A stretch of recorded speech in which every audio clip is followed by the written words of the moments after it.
tam vás na hre s koňmi. Chytáte tu vlastne, aj som vysvetlila, čo tu ide. Chytáte tu koní, starajte sa, nemôžete ich oblíkať.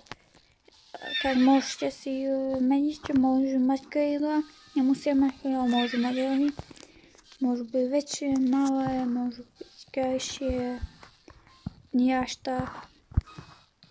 Musí niekto rozmnožovať, takéto normálne môžete rozmnožovať. Môžete lietať, môžete si vylepšovať. A vlastne v tejto hre sa staráte vlastne o kone a hľadáte si čo najpeknejšie aj také dobré kone. A sú to rôzne eventy.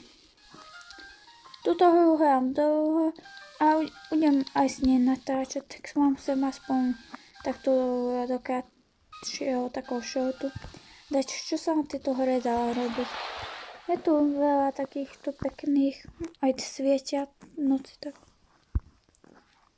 A vlastne ja idem zbehnúť do toho zemného eventu a ukázať, čo to ide.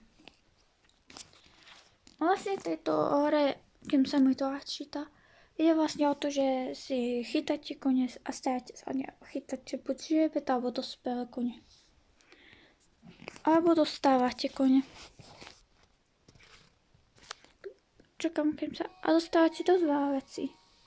A veľa vecí tu máte, môžete si tu postaviť taký menší dom. Ja som začala si stavať dom, potom ukážem, ako zatiaľ vypadá. Tak to vypadá zimný event. A vlastne tu sa dostávajú aj dosť veľa vecí. Môžete si tu kúpiť takéto za hviezdičky. Tak, normálnych, čo sa tu dajú. Sú to aj špeciálne. Vlastne na zimný event a špeciálne veci. Tu získáte aj za počet chytnutých koní, potom 250 koní, aj som dostala toto. Ešte som nezistila, na čo to slúži, ale to sa chvíľu dozvieme, keď to ostanem. A môžeme tu lietať sa rôzne o kone a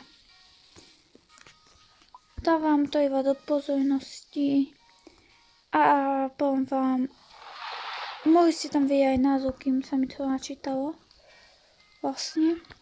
Tu sú potom takéto krajšie.